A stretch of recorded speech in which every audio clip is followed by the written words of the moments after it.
H모터스죠. 의선형내 가게인데 의선형내 가게에서 파는 스마트 스트림 엔진이 달려있는 신형 그랜저 또는 기아자동차의 K7입니다.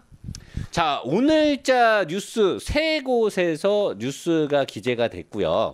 이 뉴스에 나오는 내용은 16일 날 오전에 국회에서 열린 정무위원회 전체회의에서 정부의 책임 있는 대응을 촉구하는 박용진 의원님께서 현대자동차의 엔진 제작 결함 공익 제보로부터 시작된 내용입니다.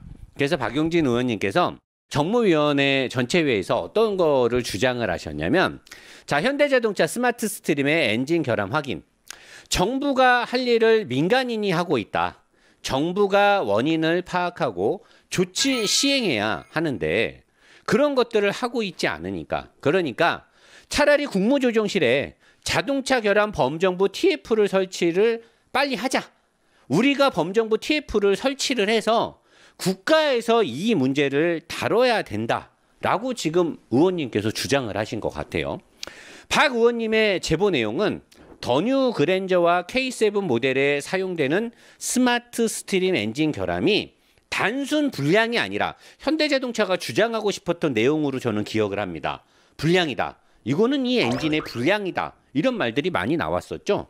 엔진 결함이 단순 불량이 아니라 설계상 제작 결함. 설계상 제작 결함이라고 이렇게 질타를 했어요. 자, 어떤 문제? 노사장도 라이브를 통해서 제가 올 여름, 그 다음에 올 가을에 2020년도 뭐 10월달, 9월달, 11월달에 줄기차게 스마트 스트림 엔진에 대해서 많은 내용을 갖고 여기다 막 그림 그려가면서 막 얘기를 했어요, 제가. 이제 그 문제들하고 요번에 박병일 명장님께서 엔진을 분해해가지고 실제적으로 생기는 문제점들에 대해서 얘기를 했잖아요. 그럼 여기를 보면 어떤 문제를 박용진 의원님께서 질타를 하고 주장을 하고 범정부 TF를 설치해서 조치 시행을 해야 되느냐, 정부가 원인을 파악해야 되느냐를 뭘로 했냐. 늘 소비자들이나 운전자분들이나 차주분들이 가서 서비스 센터에서 제대로 된 답변을 듣지 못하고 제대로 된 서비스를 받지 못하는 문제. 이건 불량이다. 아니다. 정상이다. 오일이 줄어드는 건 정상이다. 우리가 오일 보충해 줄 테니까 너는 앞으로 이 차를 열어보지 마라. 우리가 봉인을 할게. 내가 왜요? 내 차를 왜 봉인하는 거죠? 네가 오일을 빼갖고 네 차의 엔진 오일을 네가 몰래 빼갖고 버리면서 오일이 부족하다고 할 수도 있으니까 우리는 너를 못 믿어. 너는 우리를 무조건 믿어야 된다. 우리는 너를 못 믿어. 그러니까 우리는 엔진을 봉인시킬게. 어떤 문제를 얘기했느냐? 설계상 오류로 피스톤, 실린더 틈새를 통해 엔진 오일이 연소실로 유입돼서 연소 현상이 발생하고 잘못 설계된 피스톤이 엔진 실린더 내벽을 긁어 스크래치를 발생시킨다는 것이다. 틈 사이로 엔진 오일이 유입되고 엔진 오일이 소모가 가속화가 되며 엔진 오일 소모 찌꺼기가 생기고 엔진 속이 시커멓게 변해버린다. 시커멓게, 엔진 속이 시커멓게. 이거는 엔진이 이상한 엔진. 이상한 엔진에서 나타나는 현상이에요. 이상한 엔진들은 엔진 안에가 시커멓게 돼요. 근데 거짓말을 버릇처럼 하는 유튜버, 거짓말을 많이 하는 사람도 이상한 사람이죠. 허위 거짓 고소 막 하고 얼굴이 시커멓게 변하고 있어요. 얼굴이 아주 그냥 시커멓더라고. 아주 그냥. 그러니까 보니까 얼굴이 시커멓든지 엔진이 시커먼 애들은 내가 봤을 때는 문제가 있다. 문제가 있으니까 얼굴도 시커매지는 거고 엔진도 시커매지는 게 아니냐. 국토부의 제작 결함 조사는 함흥차 사고, 함흥차사는 한 번 나가면 소식이 없다라는 거죠. 그러니까 제작 결함 조사가 아무런 차도가 없다라는 거야.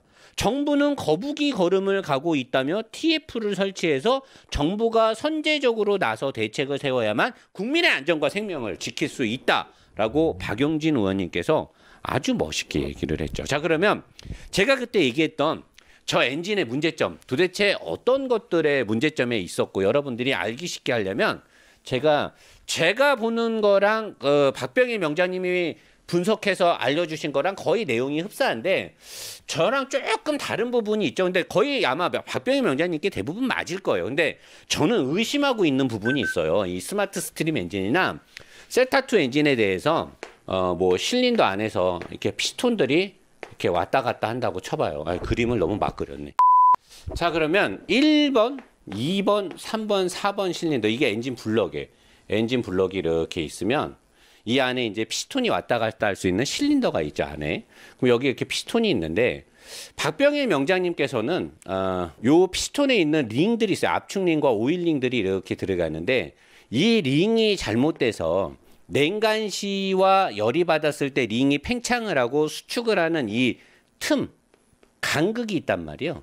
이 간극을 잘 대응할 수 있는 이 링의 소재가 좋아야지만 꽉 맞게 설치를 해서 늘어났을 때나 수축이 됐을 때 오차 범위가 별로 없어줘야지만 이 실린더 내벽 안을 긁지 않고 여러 가지 이런 이유들을 주도적으로 말씀을 하셨어요. 그래서 얘네들이 실린더 내벽을 긁어서 이 안에 스크래치가 생기고, 그래서 이 밑에 있던 오일들이 이 스크래치나 이 틈을 타고 안으로 오일이 들어와서 이 안에서 오일이 연소가 된다라는 얘기를 하셨고, 저 또한 이 부분에 대해서 거의 많은 부분에 공감을 하고 이건 맞다라고 봐요. 근데 저는 이거 이전에도 이 실린더 엔진의 블럭 자체의 소재가 너무 약하다. 약하기 때문에 열이 받았을 때 이 실린더 내벽이 변형이 오지 않느냐라는 부분을 저는 지금 의심을 하고 있죠. 그리고 이 실린더를 알루미늄, 예전에 이게 스틸일 때는 이런 문제가 없었어요. 스틸 소재를 써서 강한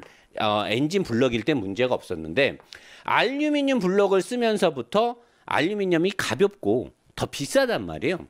그래서 이 알루미늄 블럭을 쓸 때는 많은 복합 소재를 섞어서 블럭 자체를 튼튼하게 만들어야 되는데, 여기에서 현대자동차가 원가 절감을 한 게 아닐까라는 부분을 저는 의심을 하고 있고요. 그 다음에 알루미늄 엔진 블럭이 비싸니까 이런 부분을 튼튼하게 만들려면 이 중간중간이나 이 끝부분을 알루미늄 합금을 많이 써야 되는데, 현대자동차 세타2나 스마트 스트림의 엔진 블럭을 위에 단면이나 옆에 단면 등을 보면 독일이나 기타 다른 회사들의 엔진 블럭에 비해서 이런 부분들이 현저하게 되게 얇아요. 이렇게.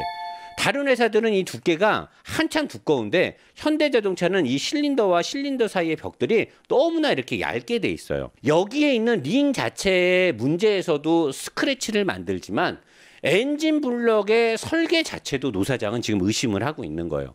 근데 명장님께서는 이 부분을 중점적으로 깠죠. 그리고 나서 오일 세퍼레이터, 위쪽 헤드에 있는 오일 세퍼레이터라고 해서 블로바이 가스가 위쪽으로 왔을 때 이쪽에 있는 오일들은 못 가게 막고 블로바이 가스만 다시 흡기관 쪽으로 이렇게 보내주는 이 통로가 있는데, 오일을 과도하게 봉인시킨 다음에 엔진 오일이 계속 감소를 하니까 현대기아 서비스 센터에서 소비자들이 와서 내 차에 엔진 오일이 너무 적다 그러면 오일을 좀 충분히 많이 넣어버리는 거죠. 어떤 분들은 뭐 자기 차에 7리터까지 넣은 것도 자기가 옆에서 눈으로 힐끔 봤다라고 하는데, 정량인 5.2리터가 뭐 5.4리터인 경우도 있고 4.8리터인 경우도 있는데, 어떤 분이 말하길 자기가 옆에서 봤는데 7리터 가까이 넣는 걸 봤다라고 얘기를 했는데, 그분이 그걸 뭐 사진으로 찍지는 못했대요. 근데 이렇게 많이 넣게 되면 이 헤드 쪽에도 오일이 과도하게 많기 때문에 오일 세퍼레이터가 이쪽에 있는 오일은 못 가게 막고 들어와 있는 역류하게 된 블로바이 가스만 헤드 다시 흡기 쪽으로 보내는데, 이 오일 세퍼레이터가 오일이 많으면 세퍼레이터 역할을 못 해요. 그래서 이쪽으로 엔진 오일과 블로바이 가스가 같이 가요. 같이 가면 다시 역류된 이 오일과 블로바이 가스가 흡기 쪽으로 다시 들어가게 되는 거예요. 그래서 흡기 쪽의 옆에 매니폴드를 통해서도 실린더 안으로 엔진 오일이 또 들어가요. 그러니까 악순환의 고리가 끊기지 않고 계속해서 연관돼서 도는 거죠. 저는 이 엔진 블럭부터 전수조사를 해야 되지 않을까라고 지금 주장을 하고 있는 거고요. 그 외에 박용진 의원님께서 말씀하신 이런 내용, 엔진 오일 유입이라든가 오일 소모 가속화라든가 오일 소모 찌꺼기라든가 엔진 속이 시커멓게 변해버리는 이런 내용들, 피스톤의 피스톤 실린더 틈새를 통해서 들어가는 이런 문제들, 이런 것들이 지금 스마트 스트림 엔진에서 나오고 있는 문제점들이고, 저는 사실 누구처럼 카이스트를 졸업하거나 F3 선수 출신도 아니죠. 그리고 누구처럼 뭐 공대를 나와서 뭘 하는 사람도 아니고, 누구처럼 뭐 학벌이 좋거나 뭐 샵 서울대 이런 것도 아니에요. 저는 그냥 누구나 뭐 응시하면 딸 수 있는 2급 정비기능사 자격증을 90년도에 3개를 따서 갖고 있는데 그건 사실 아무나 다 따는 거라서 그거 가지고 자격증이 있다라고 아무도 얘기 안 하고 어디 카센터를 가든 뭐 고등학생이 됐던 대학생이 됐던 그런 2급 기능사는 아무나 응시하면 다 딸 수 있기 때문에 요새는 뭐 까다로워졌는지 모르겠는데 과거 제가 자동차 공부할 때 90년도에는 그냥 응시하고 자동차 학원 한 달 다니면 대부분 다 합격을 했거든요. 그거 말고는 전 자격증이 없어요. 그렇다고 뭐 제가 자동차 공학과를 뭐 졸업한 것도 아니고 모르는데 그래도 제가 자동차를 좋아해서 많은 책을 보고 자동차 리뷰를 할 때 여러분들한테 하체 우리기를 설명드리고 또 여러 유튜브 영상이나 이런 것들을 봤을 때 엔진 오일이 지속적으로 없어지는 거는 원인이 몇 개 안 돼요. 엔진 오일이 없어진다. 그건 대부분 다 엔진 안으로 간다는 거거든요. 그리고 안에서 연소가 되면 엔진 오일이 없어지는 것도 문제가 되죠. 엔진의 수명이라든가 화재 연관성이 있어요. 그 다음에 대기 방출, 이 엔진 오일이 들어가기 때문에 완전 연소가 안 되겠죠.